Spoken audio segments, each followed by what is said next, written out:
मन की बात पढ़ने का रहस्य। आप किसी की भी मन की बात जानने के लिए 3 तरीके होते हैं। इन तरीकों को समझना अति ही आवश्यक है। आप इन 3 तरीकों को समझ लेते हैं तो किसी की भी मन की बात को बड़ी ही आसानी से ही किसी की मन की बात जान जाएंगे। चलिए इस बुद्ध के कहानी के जरिए जानते हैं कि बहुत ही आसानी से मन की बात। बहुत ही पहले की बात है, एक गांव में 2 भाई रहते थे। बड़ा भाई अंधा था जिसके कारण वो घर में रहता था और छोटा भाई खेती करता था, लेकिन खेत में अधिक जानवर आने के कारण सभी फसल नष्ट हो जाता था, जिस कारण छोटा भाई बहुत ही परेशान हो गया। उसे एक तरकीब सूझी, क्यों ना बड़ा भाई को खेतों में बैठाऊं तो खेतों में जानवर उनका चिल्लाने का आवाज़ सुनकर सभी जानवर भाग जाएंगे। ऐसा सोचकर उसने एक झोपड़ी बनाकर उसका बड़ा भाई को बिठा दिया और बोला, भैया आपको किसी जानवर की आहट सुनाई दे तो आप जोर जोर से चिल्लाना। ऐसा करने से सभी जानवर भाग जाएंगे और हमारी फसल बच जाएगा। बड़ा भाई छोटा भाई का बात मान लेता है और उसी दिन से ही खेत की रखवाली करने लग जाता है। जब भी उसे किसी जानवर की आहट सुनाई देती है तो वो जोर जोर से चिल्लाने लगता, तो तभी सब जानवर भाग जाते थे। ऐसा करते करते बहुत दिन बीत गया। तभी एक दिन भागता भागता एक हिरण उसका खेत की बांध तोड़ता हुआ भाग गया। उसका पीछा करता करता एक राजा पहुंचा। तभी राजा का नजर उसी अंधे भाई के ऊपर पड़ा। राजा उसे बोलता है, मैं एक जानवर का पीछा करता करता आया हूँ, तुमने उस जानवर को देखा है? मैं तो अंधा हूँ, मैं कैसे देख सकता हूँ, लेकिन उतना बता सकता हूँ कि जो जानवर भागा है उसका पीछा करना छोड़ दीजिए, क्योंकि वो आपका लायक नहीं है। राजा उतना में बोले, वो मेरे लायक क्यों नहीं है? तभी अंधा ने बोला, राजा मैंने सुना है राजा कभी भी गर्भवती हिरणी को शिकार नहीं करते हैं। राजा अचरज में पड़ गया और सोचा, एक अंधा आदमी कैसा वो हिरणी है और गर्भवती है। राजा सोच में पड़ गया और सैनिक को बोला, मुझे वो हिरण जिंदा चाहिए और वो गर्भवती है कि नहीं जानना है। सैनिक ठीक वैसा ही किया। राजा को आकर बोला, हे राजन, वो हिरणी ही है और गर्भवती है। इस अंधे आदमी ने जो बातें कही है वो सही है। वो हिरणी माँ है और गर्भवती भी है। ये सुनकर राजा आश्चर्यचकित हो गया और बोला, एक अंधा आदमी देख नहीं सकता, उसे कैसा पता चला कि? फिर उन्होंने उस अंधे आदमी से पूछा, तुम तो देख नहीं सकते, फिर कैसे जान लिया कि वो हिरणी है और गर्भवती है? तुम्हारा खेत में तो और भी जानवर आते होंगे, कैसे पता लगाया कि वो हिरणी ही है? एक तो तुम कहते हो तुम अंधे हो, देख नहीं सकते, फिर कैसा पता लगाया वो हिरणी है और गर्भवती है? तभी अंधा ने बोला, हे राजन, उसका रफ्तार से और उसका भागने की आहट से मुझे एहसास हो चुका था कि वो एक हिरणी है। ये जो बांध है बहुत ही छोटा है, उसकी ऊंचाई ज्यादा नहीं है। अगर कोई हिरण होता तो बड़ी आसानी से उससे लांग जाता, लेकिन वो हिरणी इस लांग नहीं पाई और बांध को तोड़कर चली गई। अगर ये बांध को छलांग लगा लेती तो लगा कर जाती तो उसका बच्चा का नुकसान हो जाता। इसी कारण ऊंची छलांग ना लगाकर बांध तोड़कर चली गई। इससे मुझे पता चलता है कि वो एक हिरणी है। तभी राजा बोला, तुम तो देख नहीं पाते तो कैसे पता लगाया? तभी अंधा ने बोला, हे राजन, मैं एक खेत में सुबह शाम बैठा रहता हूँ। मेरा सुगंध सूंघने की शक्ति ज़्यादा है। इसी से भाप लेता हूँ कि कौन सा जानवर आहट कैसा है और जोर जोर से चिल्लाता हूँ तो उसी से वो लोग खेत से जानवर भाग जाते हैं और मेरा खेत नष्ट होने से बच जाता है। ऐसा बात सुनकर राजा पूरी तरह से संतुष्ट हो गया था। वो मन ही मन वो सोच लिया था कि आदमी भले ही अंधा है लेकिन बड़ा ही ज्ञानी है। पता लगाना होगा कि इससे क्या काम निकला जा सकता है। इसी आदमी से कुछ ना कुछ काम निकालना ही होगा। ये विचार लेते हुए उसने अपने महल की तरफ निकल जाता है। राजा महल पहुंचते ही राजा उस अंधे व्यक्ति से कहता है, आप तो बड़ी ही ज्ञानी हो क्योंकि आपकी किसी भी बात का पता चल जाता है। आपको इसलिए बुलाया है कि आपसे जान सकूं कि मेरे पत्नी पतिव्रता है कि नहीं। इस पर वो अंधा व्यक्ति बोलता है, हे राजन, एक ऐसा प्रश्न हुआ। इस पर तो राजा कहता है, मैंने आपसे उचित प्रश्न किया है, जिनका उत्तर दीजिए। अब उस पर वो अंधा व्यक्ति कहता है, हे राजन, सारी बातें जानने दीजिए। आपका शादी को तो इतने साल बीत गया है और आप इस बात को सुनकर जानकर क्या करेंगे? आपके मन में ऐसा प्रश्न क्यों उठ रहा है? इस पर राजा जीत करते हुए कहता है, आपकी इस प्रश्नों का उत्तर देना ही होगा।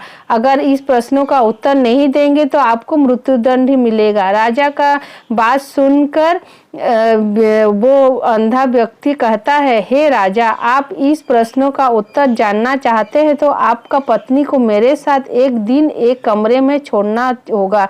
उस अंधे का बात सुनकर राजा क्रोधित हो जाता है। फिर सोच विचार कर मान जाता है। फिर सेनापति को आदेश देता है रानी को उसी अंधे व्यक्ति के साथ छोड़ देने के लिए। अब राजा का पत्नी और अंधा व्यक्ति कमरे में अकेले बंद कर दिया गया। तभी अंधे ने रानी को बोला कि आपको मैं छूना चाहता हूँ। ये बात सुनकर रानी अंधे को हर जगह से पीट कर अधमरा कर दिया। अंधे ने जान बचाकर कमरे से बाहर निकल गया और राजा के पास पहुंचा और बोला, आपकी रानी पतिव्रता नहीं है। ऐसा सुनकर राजा अधिक क्रोधित हो जाता है। राजा अपनी तलवार निकालकर सीधा अपनी पत्नी के पास जाता है और क्रोधित होकर अपनी रानी से कहता है, आज मैं जो भी सवाल करूंगा उसका सही सही जवाब देना। आप सर से तलवार नहीं तो धड़ से कट जाएगा। तभी रानी ने कहती है, हे राजन, भले आप मुझे धड़ से काट दीजिए लेकिन मैं पतिव्रता नहीं हूँ। तो राजा खुश होकर फिर अंधे आदमी से पूछा, तुमको कैसे पता चला रानी पतिव्रता नहीं है? तभी अंधे ने बोला, मैंने तो रानी को बस एक बार छूने को बोला था लेकिन रानी ने मेरे को हर तरफ से छू कर मार कर अधमरा कर दिया। इससे पता चलता है कि कोई भी पतिव्रता स्त्री पराये पुरुष को नहीं छू सकती है।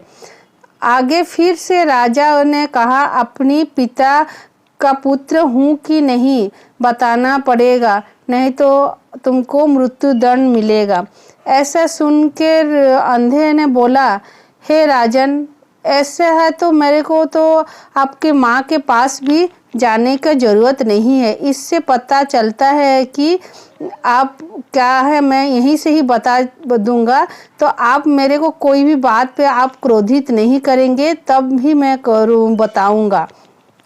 उसके बाद उसने अंधे आदमी से राजा बोला कि मैं क्रोधित नहीं करूंगा, आप अपने ही पिता का पुत्र हैं लेकिन आपके ऊपर एक कंजूस सेठ का साया पड़ा हुआ है। ऐसा बोल के अंधे आदमी ने बोलने से इतने में क्रोधित होकर तलवार लेकर अपनी माँ के पास निकल जाता है। राजा, सच सच बताइए, मैं अपने ही पिता का पुत्र हूँ कि नहीं? अगर आपने सही सही नहीं बताया तो सही यहीं पर ही अपना प्राण त्याग दूंगा। राजा का माँ कहते हैं, बेटा तुम तो अपने ही पिता का पुत्र हो, लेकिन तुम्हारे ऊपर एक कंजूस सेठ का साया पड़ा हुआ है। मैं एक बार नहा कर आ रही थी, आईने में पीछे से एक सेठ का नजर साया पड़ जाता है। ऐसा सुनकर राजा खुश हो जाता है। वो तुरंत दौड़ा दौड़ा अंधे के आदमी के पास पहुंच जाता है और उसे अंधे आदमी से पूछता है, तुम्हें कैसा पता चल जाता है कि सभी सवाल का जवाब? तो अंधे आदमी ने राजन से कहते हैं, हे राजन, कितना सवाल पूछा आपने, मैंने सही सही जवाब दिया आपको, लेकिन आप तो मेरे को एक ठो भी कुछ इनाम देने के बजाय आप बार बार मेरे को सवाल जवाब कर रहे हैं। अगर आपके जगह कोई दूसरा राजा होता तो मेरे को इतना इनाम से मोहरों से मेरे मुंह में भर देता। मुझे आपसे इसी से पता चलता है कि आप का चरित्र और आपका आचरण कैसा है। मुझे फूटी कौड़ी भी आपसे एक बार भी नहीं मिला। ऐसे सुनने से राजा जोर जोर से हंसने लगे और बोले कि आपको जो भी चाहिए आपको सब कुछ मिलेगा, लेकिन आप अपना कैसे पता चल जाता है आपको सभी सवाल का जवाब, तो मेरे को थोड़ा बताइए। तो तभी अंधे ने बताया कि हे राजन, मैं तो देख नहीं पाता हूँ, अंधा हूँ आँखों से, तो मैं किसी भी काम को करने के लिए एक व्यक्ति को काम करने का, क्रिया करने का उसको बोलता हूँ और उसी का काम करने का तरीका से मैं पता लगा लेता हूँ कि वो आचरण किस आचरण का है और किस व्यवहार से वो काम क्या है, किस सफाई से काम क्या है, तो उसी से मेरे को उसका आचरण का पता चल जाता है। लेकिन मैं तो अंधा हूँ, लेकिन किसी को परखना होता है तो किसी को आपको उसी का, राजा ने बोला कि आप तो देख नहीं सकते हो तो आप क्रिया दे के करते हो, तो जिसका मतलब हम लोग कैसे देख सकते हैं कि उसको किस आचरण का। तो राजा ने बोला, मैं भी आपका जैसे किसी का आचरण मैं जान सकूंगा क्या कोई भी? तो बोलता है अंधे ने, आप क्या सभी कोई जान सकेंगे? तो इस पर अंधे ने बोला, आपकी किसी को मन की बात जानना है तो इसके लिए आपको 3 बातों का ध्यान देना होगा। तो आपका 3 बातों का क्या है उसका? तो एकाग्रता रखना होगा और करना होगा क्या? 3 बातों का ध्यान देते हुए उसका आँख पर ध्यान देते हुए वो किस टाइप का देख रहा है, किसको देख रहा है आगे पीछे, तो उसी से आपको पता चल जाएगा कि उस किस प्रकार का आदमी है, व्यक्ति है। ठीक उसी प्रकार चेहरे से, हाव भाव से उसका पता चल जाएगा। फिर उसी प्रकार उसका हाथ पैर, शरीर का हाव भाव से किसी का आदमी का, व्यक्ति का पता चल जाता है कि वो किस प्रकार है और किस प्रकार का व्यवहार कर रहा है। तो उसी से आप सबको पता चल जाएगा कि एक व्यक्ति किस प्रकार का है।